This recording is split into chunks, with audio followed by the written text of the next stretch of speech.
Calling this call meeting of the Sabine Board of Trustees to order. It is 6:02.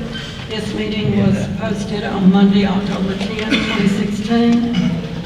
And we have all trustees present. Will you please stand for the invocation pledges?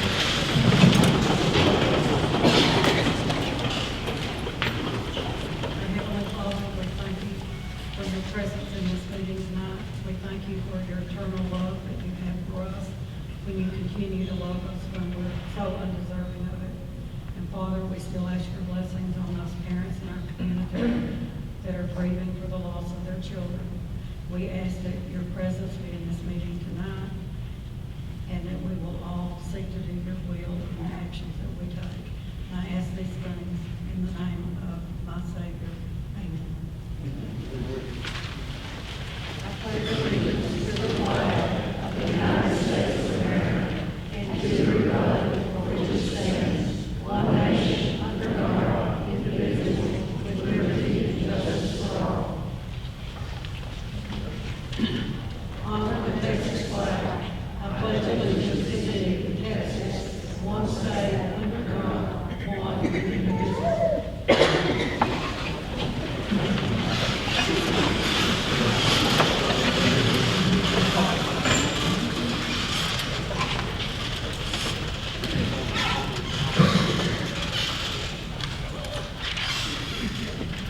Thank you for coming to this meeting. We only have one action item to consider, discuss, and take appropriate action to hire general legal counsel. We have two firms represented here tonight. The first one we will hear from is Mr. John Hardy from the Hardy and Hardy Law Firm. Thank you for being here.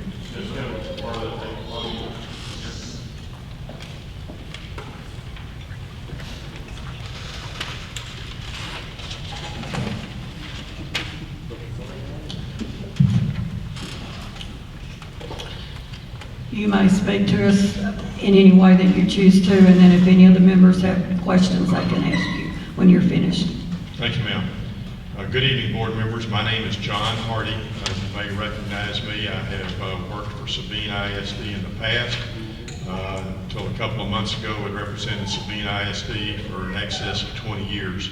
I am interested in assisting the board and the school district regarding their legal situations as general counsel. You have before you my resume and my firm. We feel that we are certainly capable of representing the school district. We represent many school districts throughout the state. It's one of our very primary areas of practice. We are available. We attend school board meetings just about every night somewhere.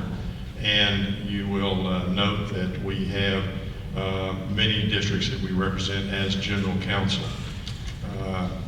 I'm not here to tell you all about myself, but I will remind you that I have practiced law for in excess of 40 years, have practiced school law for all of those years, have served with the state bar on the Council of School Attorneys, been president of school attorneys for a couple of years for the state of Texas. I am licensed to practice in all state courts and all federal courts in the state of Texas. I have represented clients at all levels of the court system, including arguments at the Texas Supreme Court as well as the United States Supreme Court. Practice in many courts, but I don't know that that is a plus. It's something that you do when you've practiced a long time. My idea is keeping a client out of court. I find that when you're in the courthouse, generally the only one that wins is the attorney. There's no such thing anymore as a reasonable attorney's fee, so my job is to keep the districts and the clients that I represent out of the courthouse as much as I can. That is not always possible, and when it's not, we're ready to go to the courthouse. Generally, as you know, my son now practices with me. You have before you his resume. He practices in the school law area also, and has a great deal of experience in the business world also. I'm here to tell you that I care about the 1,400 plus kids that go to Sabine ISD, and they are our main concern. I care about almost 200 employees that work here at Sabine ISD. Those people are supporting their families, their community members, and I feel like that we can work with them as well as the board. So that's basically here to let you know that I'm still interested. I really and truly don't know why I was fired a couple of months ago. Wasn't communicated with about that. But apparently I'm not too proud to come back and ask you to consider our firm for representation, because I think that we have done you a good job and we will do you a good job if we're employed. I'm able to answer any questions. Mr. Hardy, do you have a rough number of how many districts you represent? 100.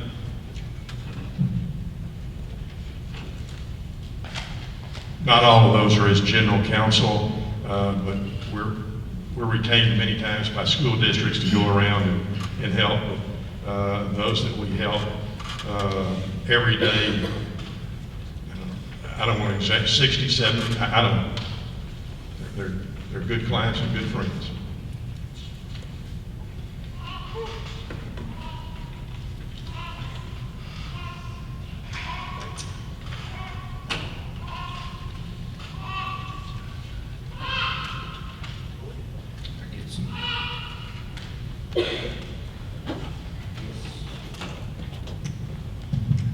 My only question is, no matter who's hired tonight, I assume we're probably going to hire someone tonight, is that they go back and consult with our just recent attorney, Blake Armstrong, to get brought up to speed. And so I assume that's with you is not going to be a problem. So I can work with Blake and work with him regularly, so that no. Just like I can work with anybody. Right. Well, there's just some things that have transpired for the last few months that I feel like, there would need to be some amount of teamwork to get back up to speed. I'm certainly willing to do that, feel that I can do that.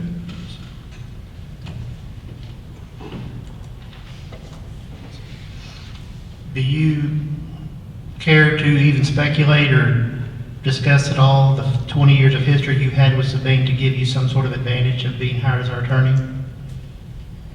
Well, I've worked with quite a few school board members over the years at Sabine ISD, and felt like that was always an excellent working relationship.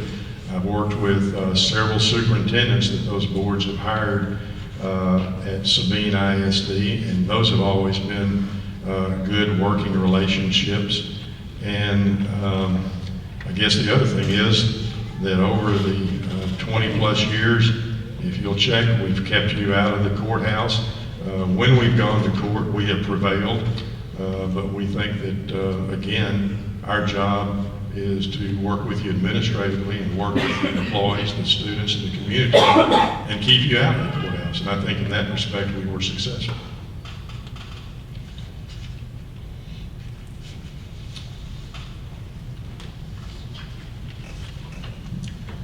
This may have been Mr. Raymond's question. I couldn't really hear what he was saying. So when you're representing a board such as ours that is not united, what strategies would you have, or what would you use to bring it together? As you know, Ms. Wright, I did participate in the Team of 8 training that we had here at Sabine just a few months ago, where Dr. Mike Moses came over, and that's probably the first thing that we do is a team building session. I would be untruthful if I told you I hadn't worked with other boards that had differences of opinion. We try to go through and explain to the board members what their duties and responsibilities are, and create a working relationship with all parties that are concerned. Again, I would be less than honest with you if I represented that this wasn't one of the most dysfunctional boards that I'd ever worked with. There is some real deep-seated differences here, It has not been easy, obviously, and it will not be easy. But I think by meeting together, trying to talk through things that we can, in training, that we can bring hopefully some harmony. I can't promise that. I have seen the division on this board, but even with that division, this district and this community needs to move forward for those employees and those students and the children. And keeping that in focus for everyone, I think I can be of assistance. I don't have a magic pill to make everybody sing Kumbaya. Mr. Hardy, we have a policy in place, it's BDD local, you may be familiar with it, but it tells us who's authorized to spend district money in consultation with the district council. We've had rogue board members who at board meetings state their intent to disregard this policy, then follow through, running up legal fees that weren't authorized by the board. In your opinion, does the board have any recourse to recover any of these erroneous accrued fees? I would want to know, I hear what you're saying, Mr. Taylor. Before I would give you a legal opinion on that, I would want to look, see what was done. I'd like to read what minutes. I hear if what you're saying, if somebody was unauthorized, those fees may not be due by the district. But I just am not qualified to answer on just what you told me. Well, according to our policy, we have the board president, the board superintendent, or a board designee that are authorized. So I would know and understand that that's the general rule. It's been my experience over the years that even though another board member is not the one that would normally or regularly contact the attorney, that board member has been given permission to call the by attorney. who would they have been given permission? Generally by the board president. Okay. I'm not trying to be evasive, I just. No, I completely understand. Okay, thank you.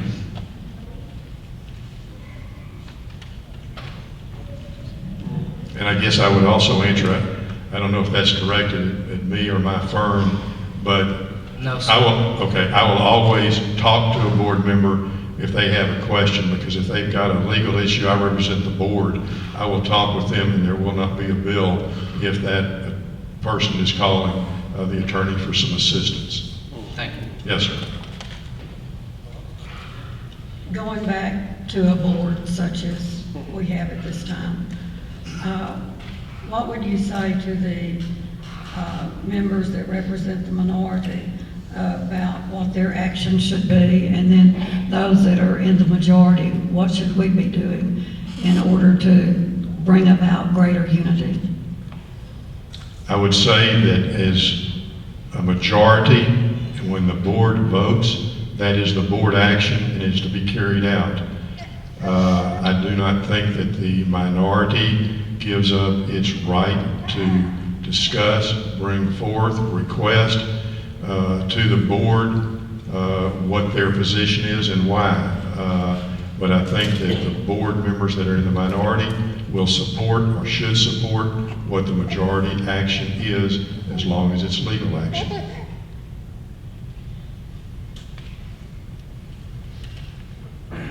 Sometimes we just have to swallow our pride and we go with the majority. And that's kind of what I've done tonight, swallow my pride to come here. I understand that apparently 4 board members didn't want me to represent the board any longer, but I still feel like I can and I can be of service to this community.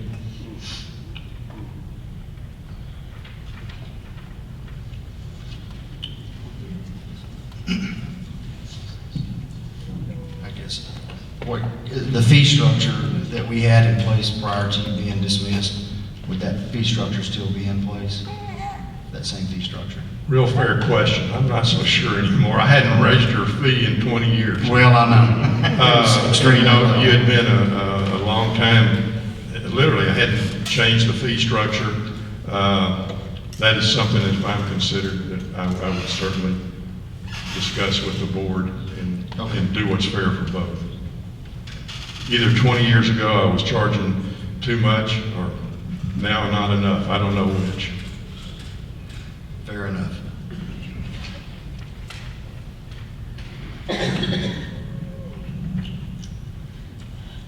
How should the board be notified if the board is under some investigation from TEA?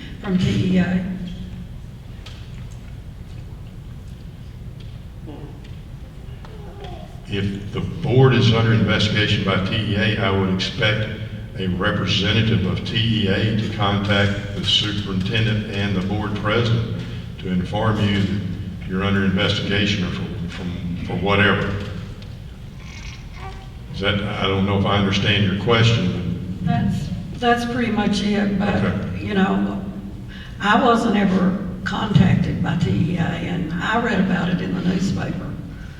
And I was wondering how other schools handle being informed of a TEA investigation. but most schools are not under a TEA investigation to begin with. And then the next thing that I would tell you is, I don't know how the newspaper or the reporting service may have gotten notice. Normally that would come straight from TEA. And I would expect them to be working with you as a board if you're under investigation.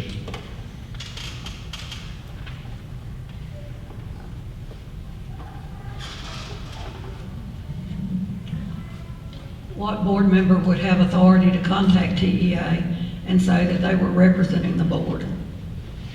I would, Just the president? the president should be the one that would be nominated, but if anybody on this board thinks that they're being investigated by an administrative authority, such as TEA, if I were sitting on the board, I would be making a call. Am I under investigation? What's going on? We need to have somebody come down and explain. I would think that there would be communication immediately and almost daily when something like that first happens.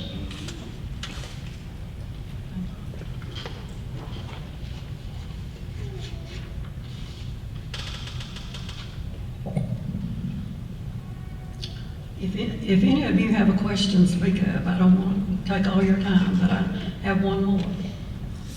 We're in the midst of an election.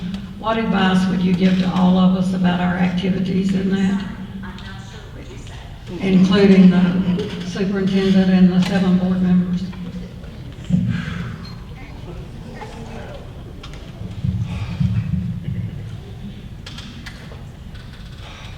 My first advice is don't follow what we're doing on a national basis. The second thing is to try and keep it civil, truthful, run on the basis of what you believe and what you represent. None of the backdoor, backroom type slandering. I mean, we just all need to stand up for what we believe and try to get that message out. Every board member can run the race that they feel is in their best interest. Obviously, to keep the campaign and the funds and all of the requirements that you have under the Texas Election Code, working with the Secretary of State to follow all of those guidelines. Every time that there's an election, there are always signs that are put up illegally, whether that's intentionally or not. Try to keep your signage where it's supposed to be, and that it's approved by the Secretary of State and the things that you have there. You know, in all honesty, Ms. Wright, it's pretty obvious from the votes that have been taken, the board meetings that I attended. This community is bright. They understand what the division is on the board, and whether some board members want to get out and say something that's different from the votes or what they've done in the past, that just wouldn't be a good idea.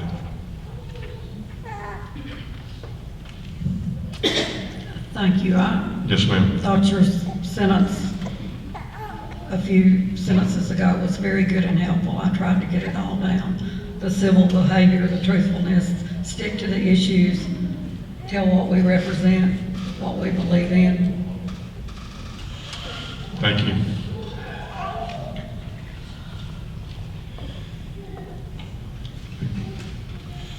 I have a very hard question to ask. Okay. Do you consider yourself friendly with Mr. Bryce? The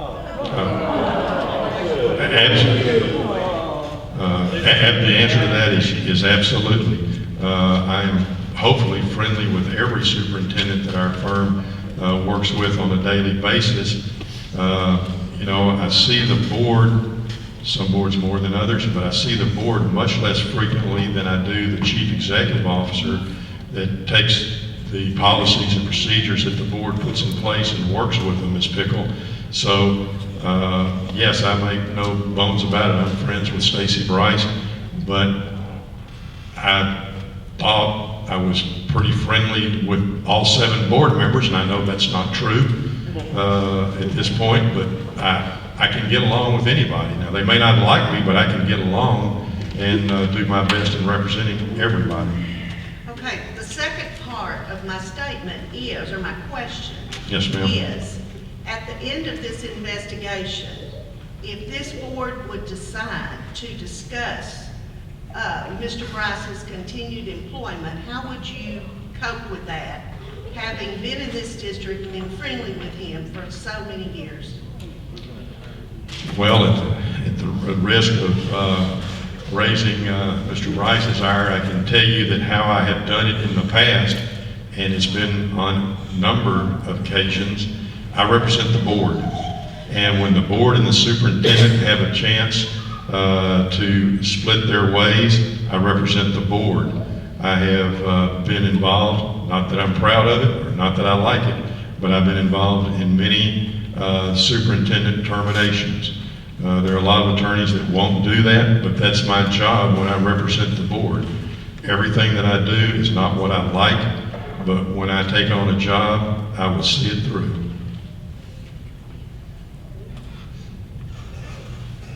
I have my own attorney. He's not it.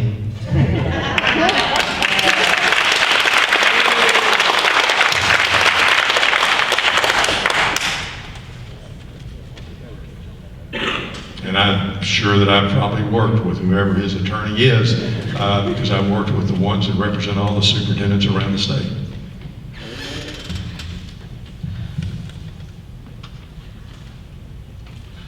How accessible are you? I know the answer to that question, but maybe everyone at the table doesn't. My first communication with school people this morning was at 5:15. I get to the office between 6 and 6:15 every morning. If I don't have a school board meeting at night, which is unusual, I will usually go home in the 6 o'clock area if I can. When I have a school board meeting, I get home 10, 11, 12 o'clock, whatever it is, but I'll be at the office the next day at 6 a.m. My phone is answered all the time, and I don't go home until the phone calls are returned. I'm too accessible, ask my wife.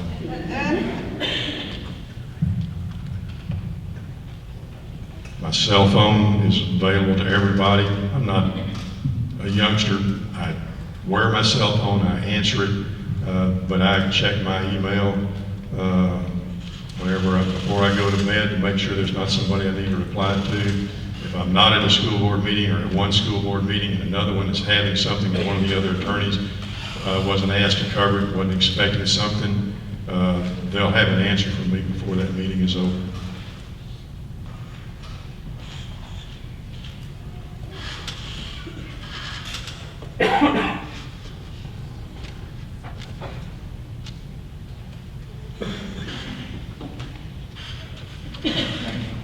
I appreciate it. I'm sorry. No, I don't think there are any other questions. All right, well, I appreciate the questions. I appreciate the opportunity to be here. I've enjoyed my working relationship with Sabine over the years. It was not enjoyable the last few months that I was employed here, but we had a job to do, and I'm willing to work on that job. Thank you very much.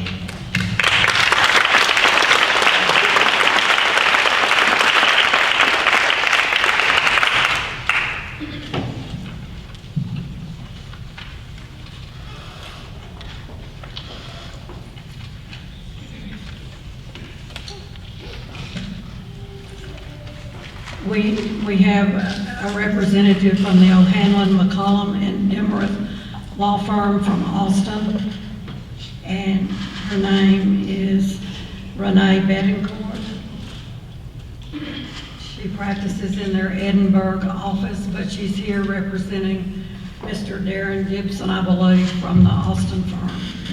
If that's not correct, you can clarify it. Yes, good evening. First of all, good evening to everyone out here in the audience and to the board members and the superintendent. As board president Wright just introduced me, my name is Renee Rodriguez Betancourt. I am the senior associate for our firm. We did provide you with a detailed profile of our firm. We have combined together, I think we have over 50 years of experience in practicing, representing school districts. Currently, myself, I am general counsel for a school district that has 35,000 enrollment students. I handle situations with over 4,000 employees on a daily basis. We are accessible 24/7. If I'm not available as general counsel or as the lead counsel for this district, for that district, somebody's there to answer. We are accessible through email, phone call, text messages. We respond as soon as there's an issue or concern. We have, again, Kevin O'Hanlon, who is our senior partner and our shareholder of our firm, has extensive experience. I like to call him the school law guru, because he actually, school finance was where he was a major, how do I want to say it? He was someone who really established the school finance issues up in the state, up in Austin with legislation. To this day, he works closely with TEA. We litigate. We're pretty much, I like to say, a one-stop shop. We provide all services, as far as legal services, to every district that we represent throughout the state of Texas.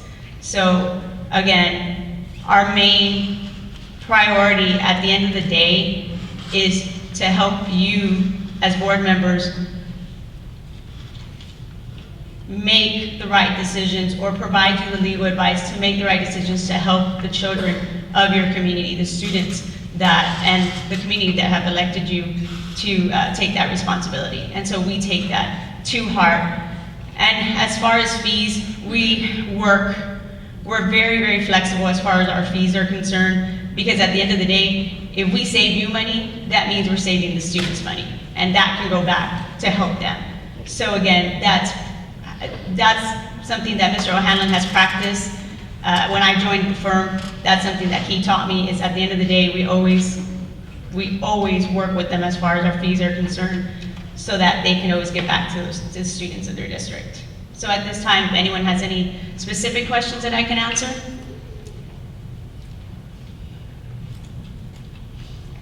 If we call for legal services, are you our person?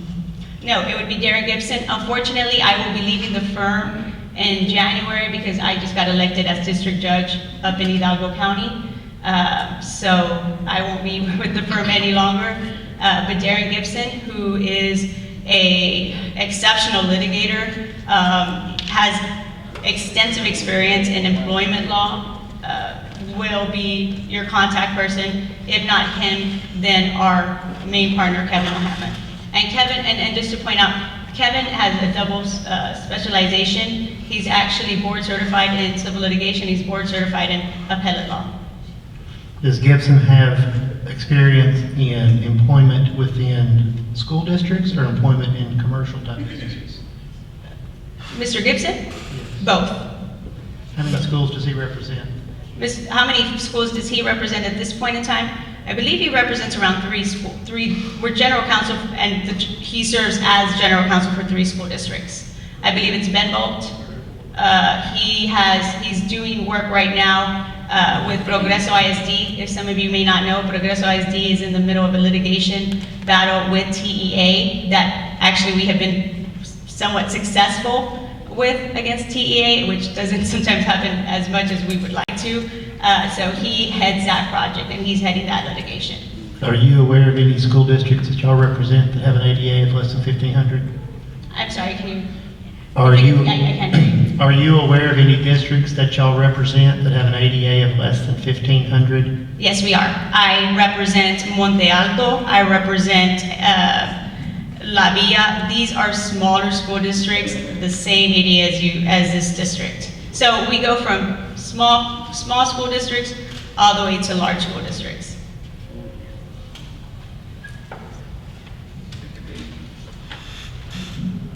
I'd like to know, we're going to probably have an immediate need of some serious legal counsel. Is Mr. Gibson going to be available, say, to us whenever we need him in the next 3 weeks? Yes, he will be.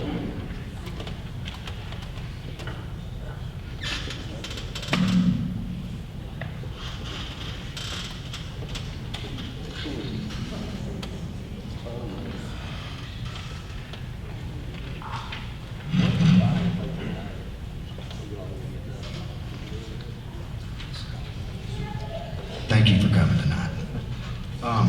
On your fee schedule, I noticed that y'all already sent us a contract.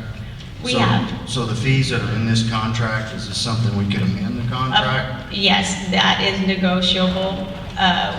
If awarded the contract tonight, what we do at that point in time is we speak with you all about our contract and see what we can come into terms as to what you feel is fair and what, and also if you look into our contract, we specify everything that our charges include and what we are entitled to do for you as general or legal counsel for the district. But again, yes, it's negotiable. Right. I guess we would need to set another meeting to have that discussion. We could do that, or you can also authorize in other districts, the board authorizes the superintendent to negotiate the contract as well, or their CFO. There's a lot of different options you can have. But yes, if for transparency, for the community, you could hold another meeting and we could talk about those fees.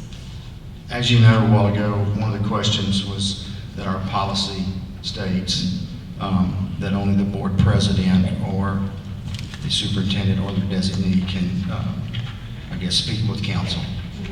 And that's in reference to legal fees. You know, Mr. Hardy said that he wouldn't charge.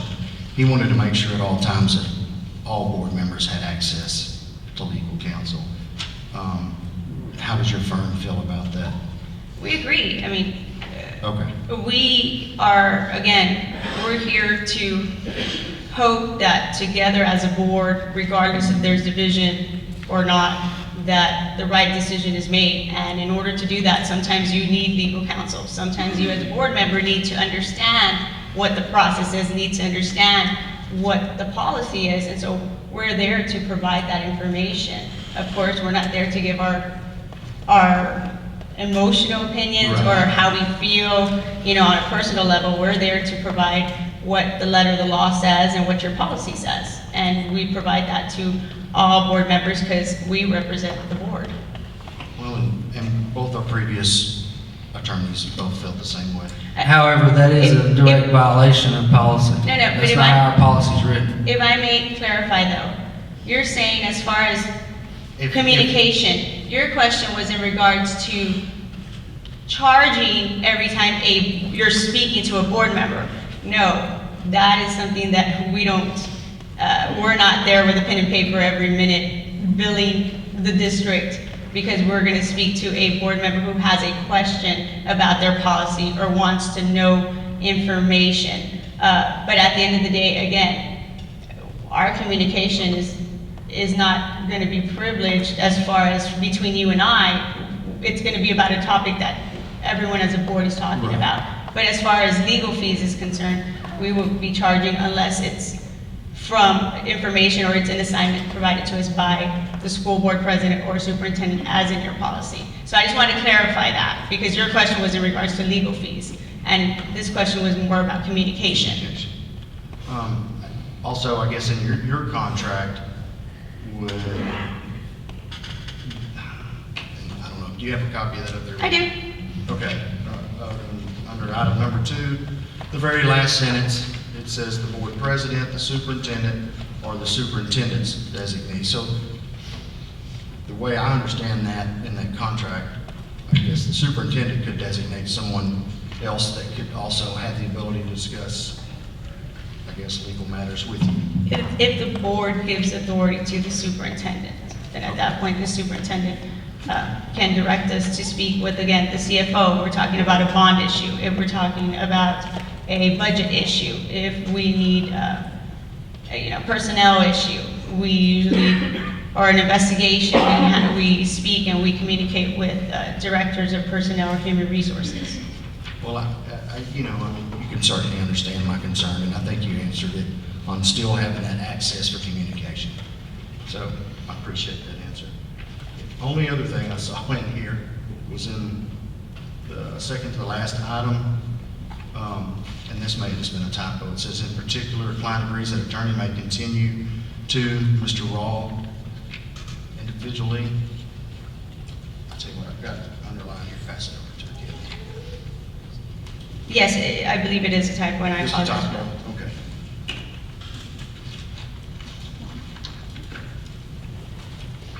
Certainly something could be fixed. Of course. And again, the contract, not only the fees, but terms as well. Once you talk with, as board, and decide on a certain issue, some of those terms can also be changed as well.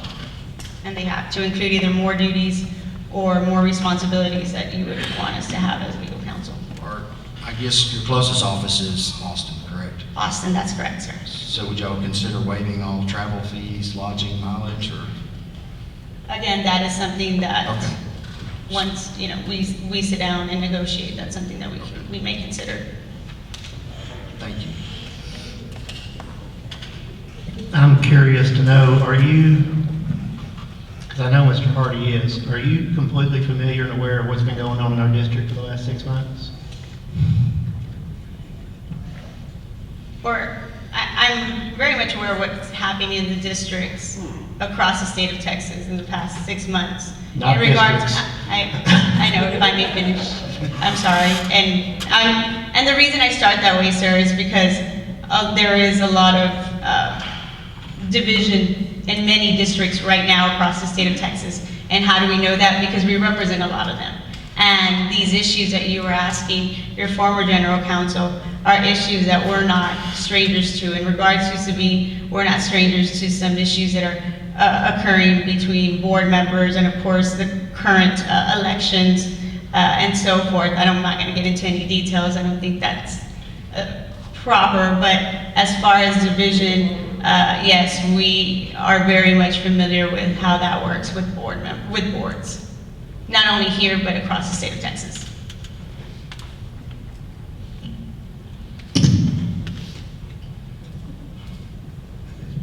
Just one more question. How many, and I want to say projects, I guess it would be cases in your situation. How many cases or projects have you worked on with Don Sutherland? Or your firm, I guess? With who, I'm sorry? Don Sutherland. I believe we have, that would be a question for Mr. O'Hanlon. Mr. O'Hanlon is probably the individual who has worked with Don on numerous occasions, or worked either with them, against them. So he would probably answer that. He would be able to answer that.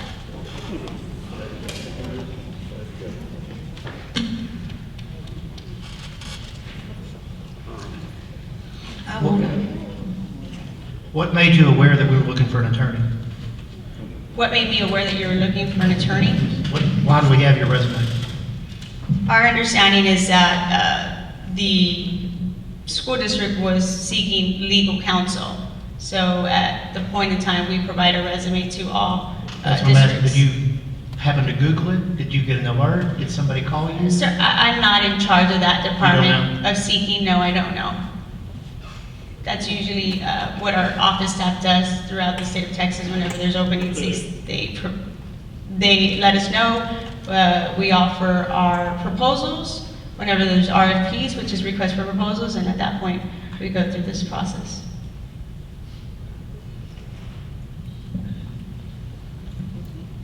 I can answer Mr. Raymond's question. I contacted the office firm, and It's a very widely known firm. All you have to do is read your TASB magazine, look at Texas ISD, and your firm is advertised, as was, I believe, the Watch Law Firm. And I contacted several and to see if there was an interest in coming to visit with us. I didn't speak to you. No, we haven't had any communication. I want to ask some of the questions that I asked of Mr. Hardy. Yes, ma'am. With this board that is split 4-3, what advice would you give to the minority board members, the superintendent, and the majority board members? As far as the minority board members, I'm going to echo what your former legal counsel did as well, because I think we've both been in the same practice for quite a while. The minority has to come to terms with what the majority chooses to do and chooses to vote on. If that, and the majority chooses to do that because that's the right thing to do, either by law, by policy. In regards to the superintendent, in representing numerous districts, I've seen where superintendents either are very much involved in that decision or are not. And depending on the instruction you give to the superintendent once a decision is made, that's what the superintendent then follows through with. And so that's been the practice that I've experienced, the practice that I have been involved in as general counsel with the districts that I represent. So the and I remind them, sometimes I kind of have to step outside of my duties and remind them at the end of the day that the decisions are to benefit these children in your district, and they just need to be done right and for the right reasons.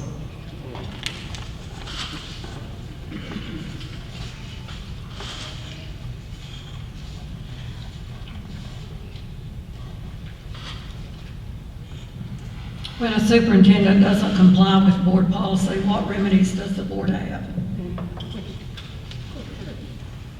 That would be considered insubordination, depending on what the instruction is, of course, as you're aware, and I think it's pretty obvious that if the board is asking the superintendent to violate a policy or to commit some type of illegal practice, and of course, the superintendent at that point needs to do what he needs to do to bring someone, authorities aware, to bring them aware of that. However, that's not the case because that's an exception. At that point, we would consider it to be insubordination if it's a violation of your policy and superintendent isn't following the instructions you are providing them. As far as the, let me give you an example. For example, superintendent of policy has a right to reassign, correct? So the superintendent has a right to reassign. That's the exclusive right of the superintendent to do. You can provide some guidance to the superintendent, but at the end of the day, that's his discretion and that's his decision to do. So at that point, because he didn't reassign someone that you asked him to reassign, then he's not being insubordinate. So that's one example. Another example is if it is a duty that doesn't belong, or it's something, a decision that doesn't belong to the superintendent does not have a right to make. It's by the majority of the board, a decision that should be voted on by the majority of the board, and at that point you instruct him to follow that decision. And at that point, and he does not, that would be considered insubordination. So I hope I was I like to give examples so that everyone can understand the different scenarios. I have a follow-up question on that then. So what, not trying to put words in your mouth, but I want clarification. If the separation of management and governance, as a board, we're responsible for governance, not management. If it is the responsibility of management that the superintendent makes a decision based on his role and the board doesn't agree with it, it's not the board's decision. It's not insubordination. That's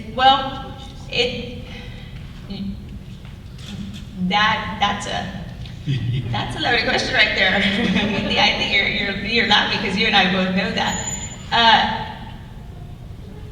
It's not that simple. It depends on what that decision create or what it's about, what's happening. I mean, I've seen all different types of situations where, yeah, you're right, the superintendent didn't do what the board said, and it turned out to be the right thing. It turned out to be something that worked.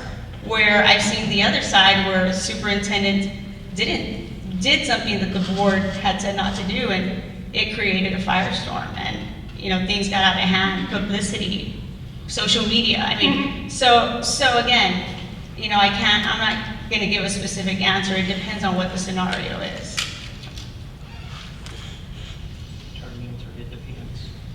I'm sorry? I said the general attorney answer of it depends. It's a lot of different situations and scenarios. Because trust me, we've been through through all of them.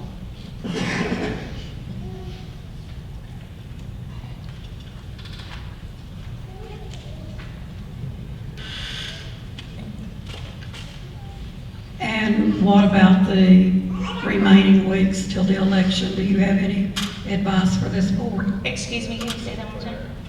The remaining weeks until the election, do you have any advice for the conduct of this board? Going through an election myself, and knowing politics, and I don't think it's much different anywhere, it's all pretty much the same across the state of Texas. I always tell my board members when they do call me and complain or say, you know, because it's re-election year, you have to be respectful. You all are, at the end of the day, our colleagues, and it doesn't mean you have to support your colleague on a re-election, but just be respectful of them.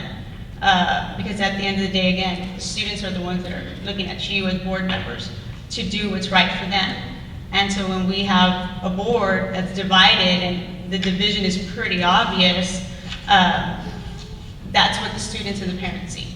So I remind my board members that I'm not saying you have to like each other, you have to work with each other, because that was what you promised when you took this office.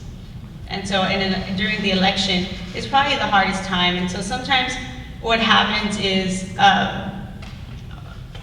the unified boards that I've worked with during election, they, even though they're not supporting each other or they're not all on the same, you know, team, they try to make decisions that is not going to hurt any of their board members, or they try to stay away from those issues sometimes until after election, just so that at the end of the day, to the community, they seem united, because again, the students in the community, the employees, the parents are the ones that are watching when these decisions are being made, or when these issues are coming up. So respect. I know you said you were very accessible, but since you are in Austin, tell us again about the accessibility by either phone, text message, or email. If we say that we didn't get your email, or if we ever say, well, you can't contact us, that's a lie. We are accessible through email, text message, phone call. You call our office, our staff will find us. If we're in Edinburgh, Texas, where I'm from, or if we're in Beaumont, we will be accessible. We'll pick up the phone wherever we're at, and we will either write an email, we will call, we will get one of our associates to call. If we can't make the phone call, but we will provide the associate with the information that's needed at that point in time. So again, there's 9 lawyers in our firm. Each lawyer, we have certain lawyers that handle, for example, open records requests. I'm general counsel for one of the biggest school districts in South Texas.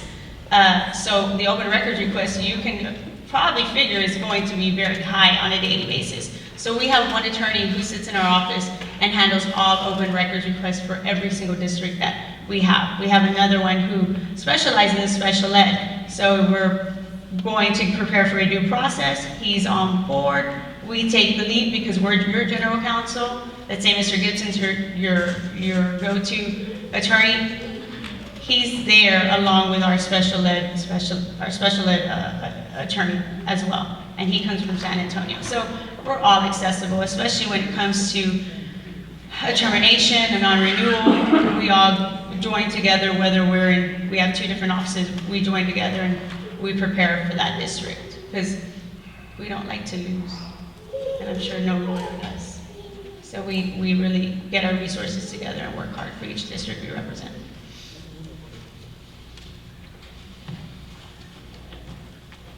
I guess on that front, you heard Mr. Hardy say that his firm typically tries to keep you out of court because there are no winners in court. Is that also, is that the way? In a you would try- 35,000 enrollment district that I represent, I've been sued, aside from bus accidents, because as you know, bus accidents, that's a different area. I've never been sued. Our district has never been sued. Okay, so. So your advice is we stay out of don't, court. we stay out of court, yes. Now, Negotiate. however, if we feel strongly on a case that we know we can win, and Mr. O'Hanlon's, especially with his experience with TEA, we will advise the board to consider continuing forward with the litigation because we've either gone through that same type of case and we've been successful. We have different opinions out there that we've actually presented in front of Court of Appeals.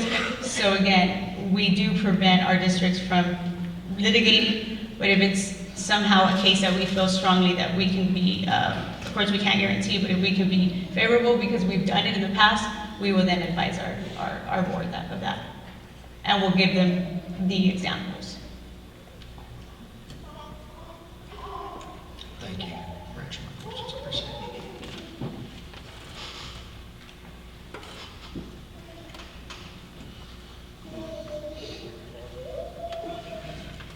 Any other questions?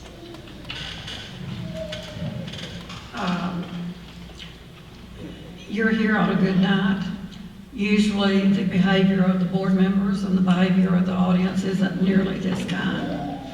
But when you, What advice would you give us?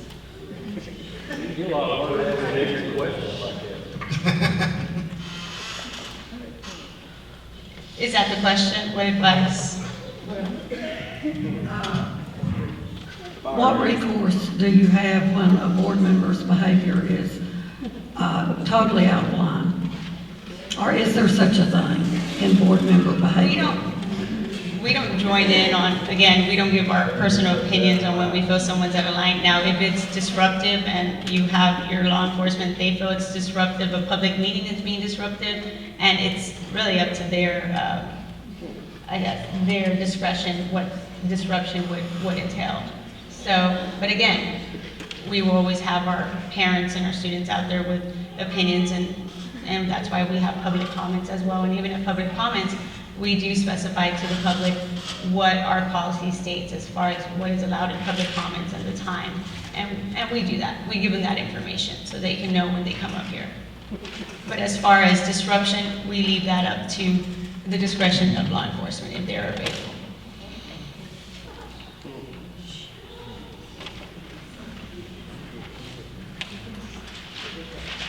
And because we do represent school districts that actually have their own police department within their school district. So that's why we leave it to their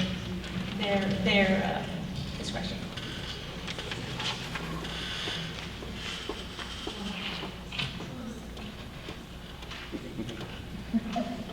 Why did Mr. Franklin say that we would have to have another board meeting to discuss something? I couldn't quite understand your questions. That was a question. I didn't say we had to. I was asking about some of the things in the contract. If we were going to negotiate fees before we signed it, I would hope that we would negotiate them first. The practice that we've been involved in is once we get hired as general counsel or as legal counsel or with the district, at that point in time, we then go back to the board members, or again, if the board member gives that duty to the superintendent, authorizes the superintendent to negotiate our contract, that's what we do. And then so our contract, once we all negotiate, it is then presented at a school board meeting to get approved. That's something that a lot of our boards do just for transparency reasons. But until that happens, would we have legal representation? Yes. As far as once you hire us, would you have legal representation at that point in time? Before the contract is signed? this point in time, I mean, you as a board can, and I have to apologize, I don't know what your policy says, but in my experience with other boards, is that if the board gives the superintendent authority, or if the board votes to use us as council, then at that point, we can handle whatever assignment the board gives. This contract is it's just in regards to general counsel as far as us representing the district on a long-term. So to be clear, if there were a vote taken tonight to represent either firm, but no contract was signed, we would then have legal representation to help us if something occurred tomorrow. That's correct, because it's an action that was taken.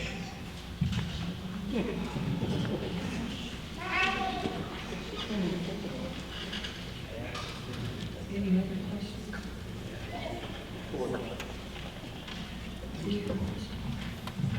Thank you, and congratulations on your new position. No, thank you, I appreciate it, and we look forward, hopefully, to assist this district if we do get hired as general counsel, and if we don't, our doors are always open. Again, we do this, because of our years of experience doing this, sometimes we understand that sometimes we are general counsel and sometimes we are not general counsel any longer for certain districts. And we understand that because that's sometimes how it goes. But again, we're always accessible, even if we aren't your general counsel. If you have a question as a board member or want some information, you can always call our office and talk to someone there, and we've never shut the door. So, unless there's obviously a conflict, then of course not. But again, we're there. We've represented school districts for many years, and so this is what we enjoy doing as a firm. And yes, it is our business, but at the end of the day, anything to help the students here in the state of Texas. Okay, and to be clear, the new position I was referring to was your election as, did you say district judge? Yes, no, I know, but again, as far as a representative of the firm, I just, again, want to say thank you for giving us the time to present today, and to also tell you, if we don't get the contract tonight, we are still available if at any point in time any board member has a question or information. Thank you.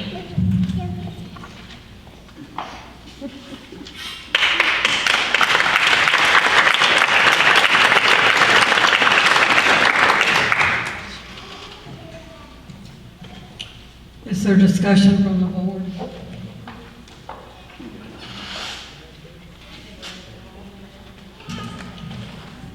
Is there a recommendation?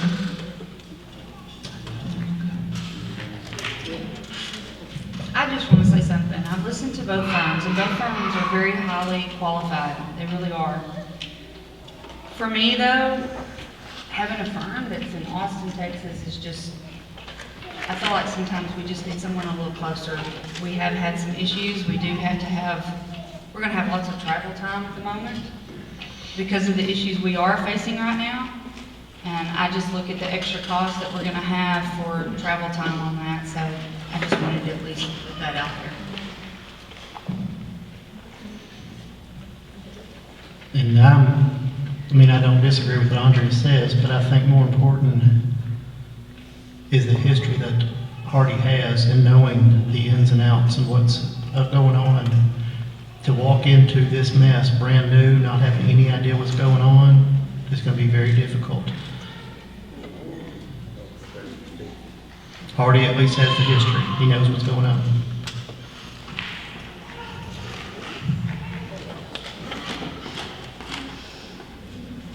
I would disagree that that's an advantage.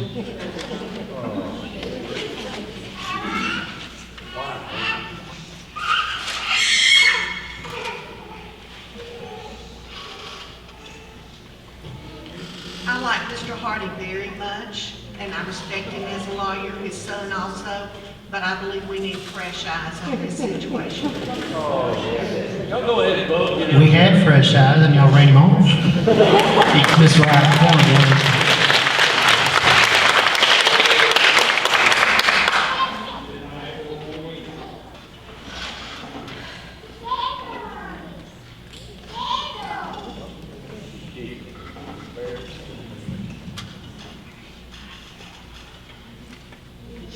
all the more reason. I mean, the other guy we hired looked at this and stuck around for a couple of months to figure out this is crazy. No, you and Paul ran him off.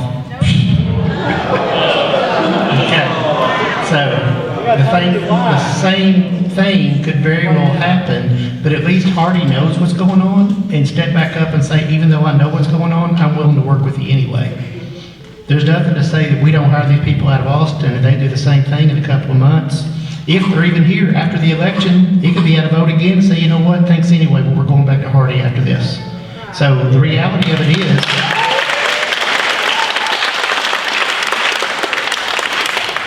What's the reality? the reality of it is that we could be back with Hardy in December anyway.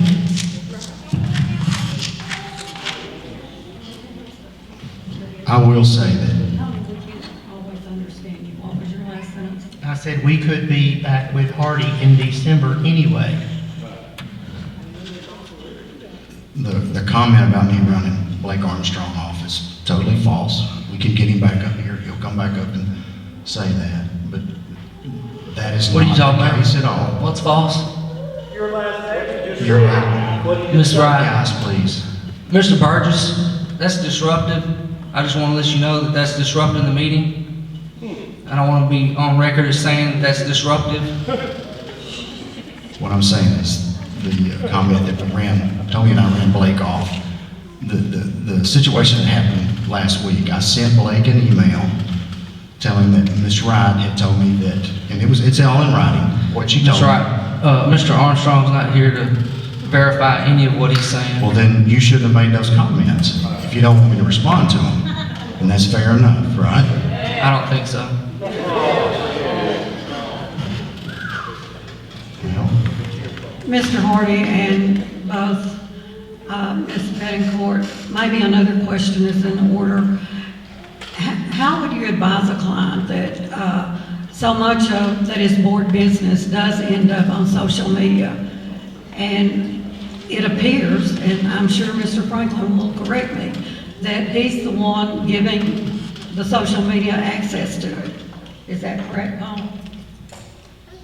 I think this whole situation is all orchestrated. You already know which attorney you're gonna hire. You try to put comments in my Mr. Well, the comment is that you have repeatedly told us that the attorney says one thing, and I've got two of them in writing, and then the attorney says something different. And as you can go back and look at our resignation letter from our last attorney, he said that due to board animosity towards our superintendent, and y'all, That's not. now those are his words, not ours, board animosity towards our superintendent. That is our biggest problem. I have said since the beginning, there are right ways and wrong ways to do things. This process that we've gone through. Excuse me, I asked you a question Well, about how does it end up on social media? I guess on the stuff I've been shown, I don't do social media. I don't have Facebook, but I have been shown Ms. Pickles' husband, I guess, has got a political PAC that they've started. And they have some stuff on there about She's me. talking about your email, Paul, that ended up on social media. It was your email, ended up on social media. How did it end up there? Well, I would assume from open records. I mean, it's subject to open records. So You just don't if you You don't know know so that, much else, but you don't know. well, it's subject to open records. I mean, trying to hide the fact, I mean, I like Ms. Wright, learned that the attorney spoke with the newspaper. I found out that we had letters from attorneys to the board that have happened during the month. I didn't know anything about it. I didn't know that you had planned on calling a meeting until I had information that was provided to me from Mr. Armstrong at the end of last month, and that you had intended on trying to send Stacy home at the first of that week, and that meeting never happened. And it is on his bill where y'all talked about that. So there's all kinds of things that are not brought to the board. There is no transparency.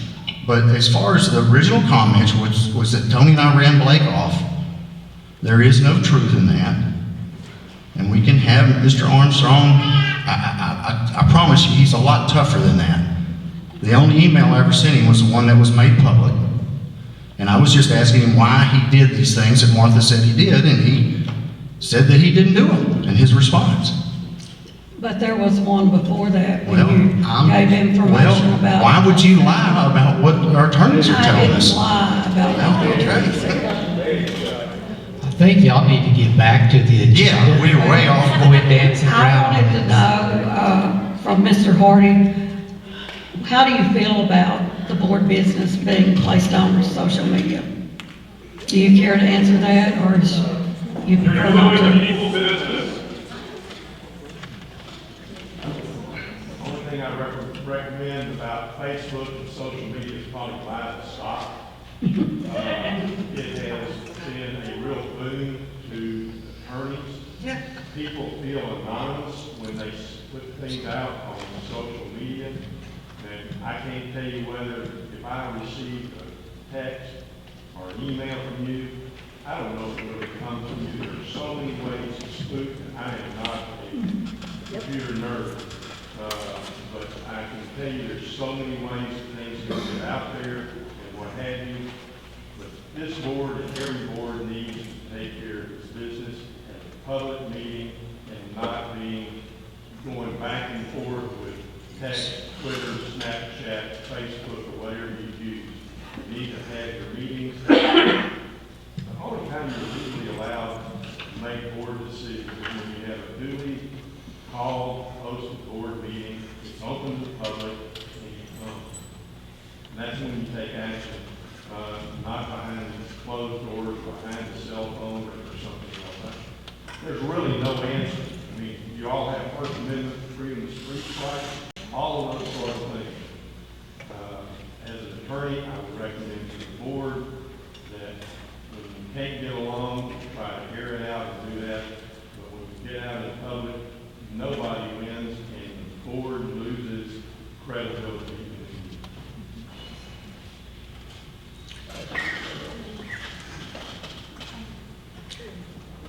Would you like to respond? Yes, in the age of social media, again, like I said, with happening out of social media here in your district isn't any different than what's happening in the other districts, that was 1%. What we do urge and what we do advise to our board members, and this is what I see more of, is what is being talked about in executive session, and then putting it out on social media. That is something that we jump and holler and tell our board members that they need to keep quiet and not talk about that stuff. Now, in regards to social media on public information, I do have to concur with former legal counsel in regards to that's what these meetings are for, is for the public to know what is going on and for you not to air it out on social media.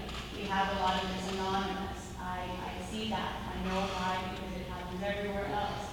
And a lot of times these anonymous have information, again, that was either said in executive session, and nobody should know about it. So though that's a situation where, again, I have to jump up and down and tell my board members that is not, that's right. First of all, it's against the law, and charges could be brought if something is provided in executive session, it's told out in English. But in regards to us and legal counsel, what we talk about is privilege.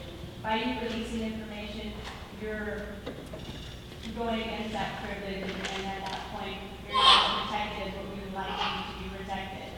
In regards to the technology nowadays, our firm actually does have a highly secure, pretty much network.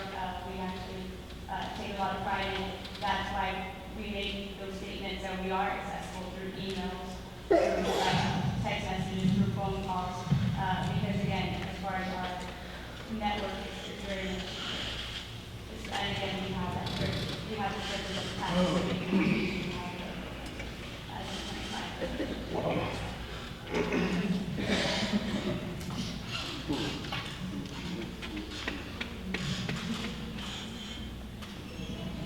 Any other discussion?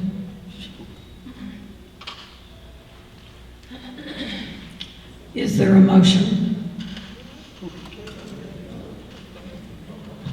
I'd make a motion to retain Hardy as our attorney, legal counsel. Tony Raymond has moved that the board retain John Hardy, or the Hardy Cook and Hardy Law Firm, as legal counsel. Is there a second to that?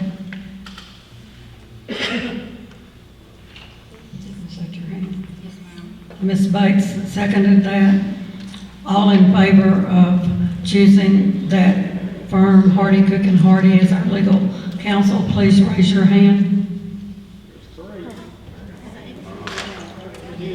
And all opposed to that motion, please raise your hand.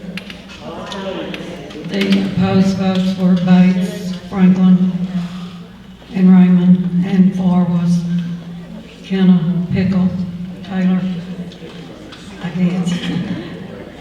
Kenna, Pickle, Taylor, and Wright. That motion did not pass.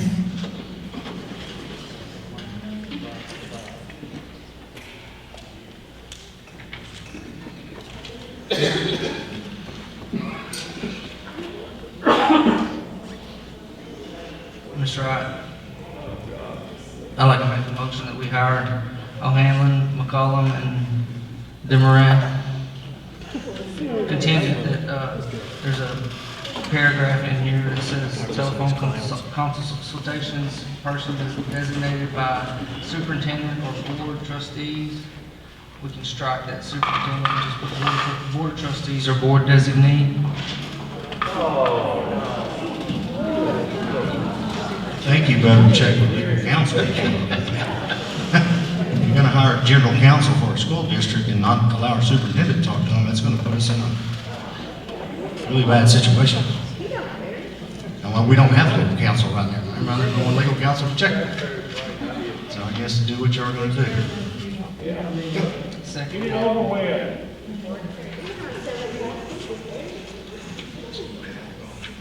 Roman numeral number 2, second bullet. The board president can certainly authorize the superintendent.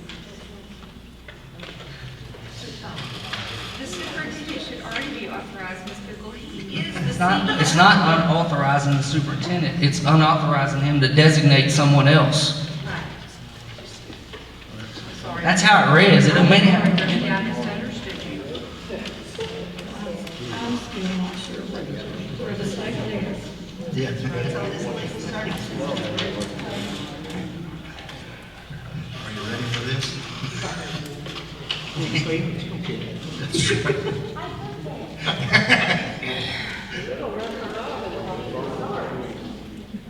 You did a very good job.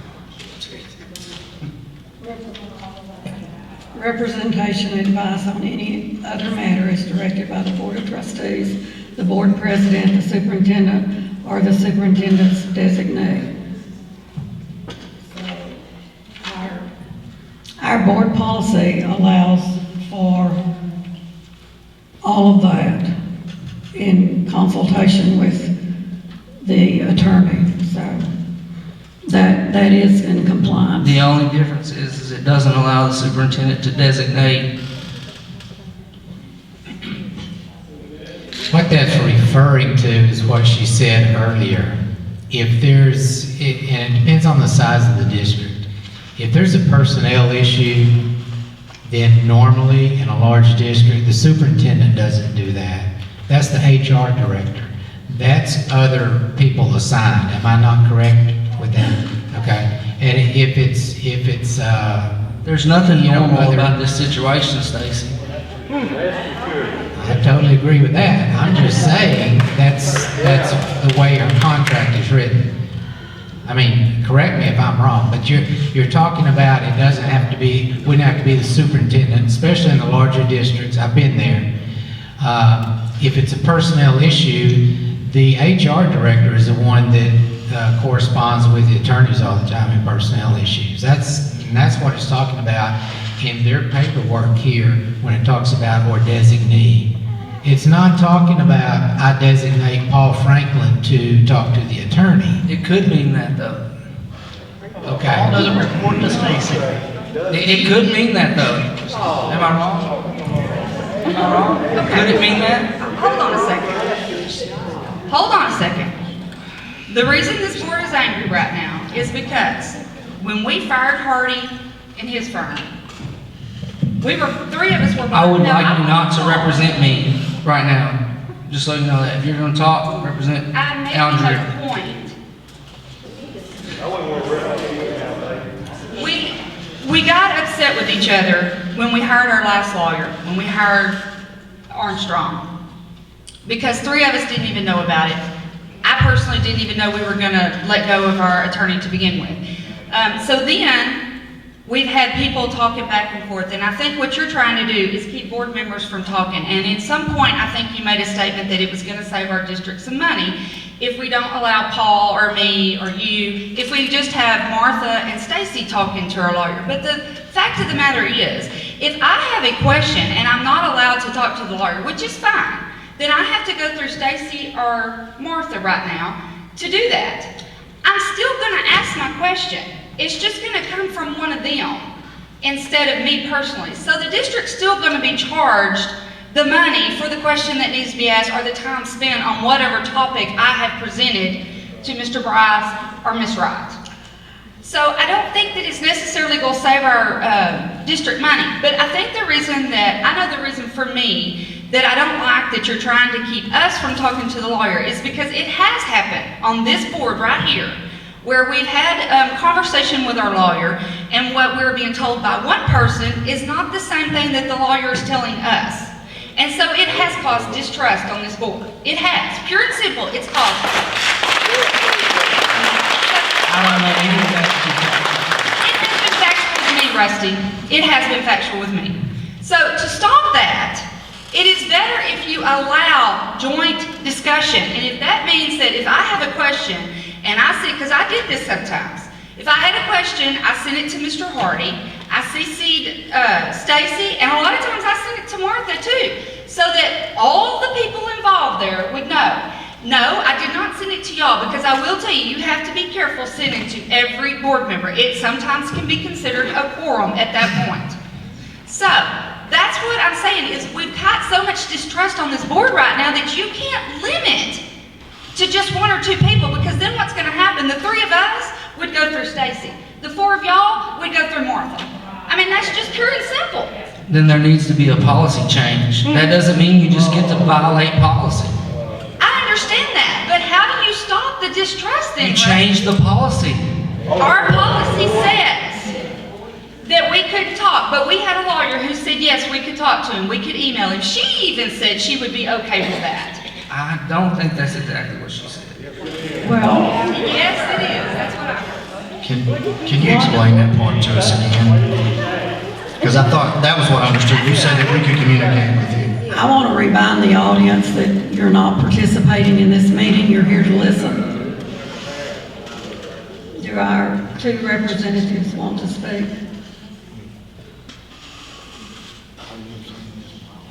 I can tell you what our local policy says. It says, in accordance with written contract, individual board members shall channel legal inquiries through superintendent, board president, or board designee as appropriate when seeking advice or information from the district's legal counsel. That's pretty black and white, pretty straightforward. Would you like to speak? Yes.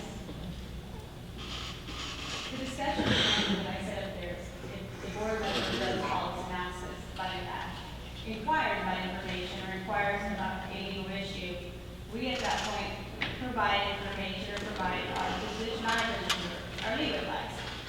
However, we at that point also tell our board members, have we spoken to superintendent, have we spoken to the board president? That's also what executive session is for, ladies and gentlemen. Executive session is also a time during the meeting where if you have a legal question or legal counsel, we are there to of course, certain boundaries, we will tell you that we can provide a response at that point in time if it's in the agenda and in the executive session. So again, that's how we've done it in the past, Mr. Taylor.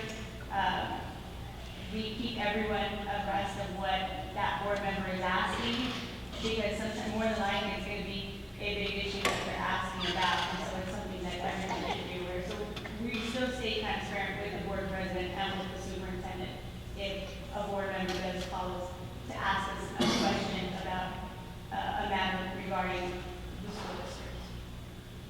So these would be substantial matters, in other words, that they would be, you know. Yes, I mean, if it's not something that would be kept quiet from the rest of the board until it's posted on social media.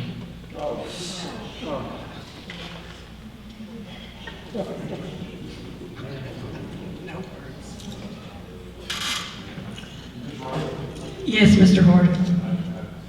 Don't want to interrupt, but since I'm obviously not going to be the attorney at this point, and I accept that and I appreciate the opportunity to present tonight, I would go on record to say that I've known Kevin since he started practicing law. He's an excellent attorney. He doesn't surround himself with anybody that is not a moral, ethical attorney. So I understand that, and what I would suggest to this board is that you take the vote on the item that's on the agenda, make it official, and then this outstanding firm will have the attorney that's going to be your general counsel answer these questions and negotiate the final contract that you're going to have. And I'm sorry, I appreciate it.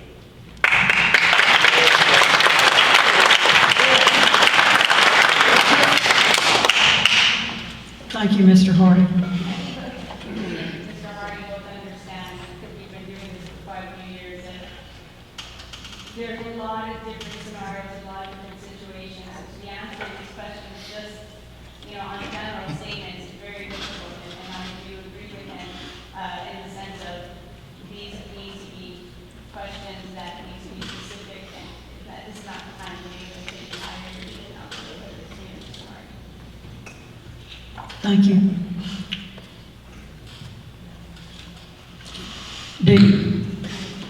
We have a motion on the floor, but are you withdrawing that? No, because it allows for anything they're talking about right there in the second after the comment.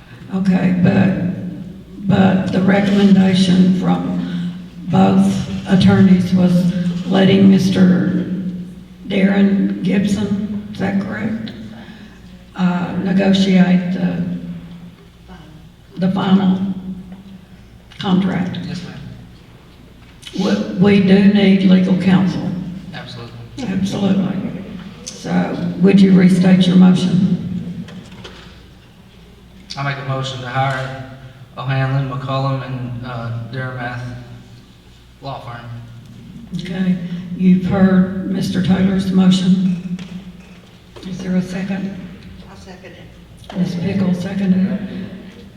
And all in favor by a show of hands? Mr. Kenna, Ms. Pickle, Mr. Taylor, and Ms. Wright in favor, and all opposed? Mr. Franklin, Mr. Raymond, are you voting or abstaining? Okay.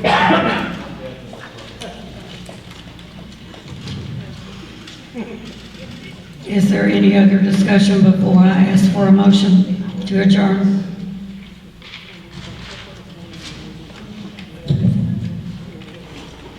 Is there a motion? I'll make a motion. Mr. Taylor, and I'm seconding it, and all in favor? It's unanimous, and the time is 7:25.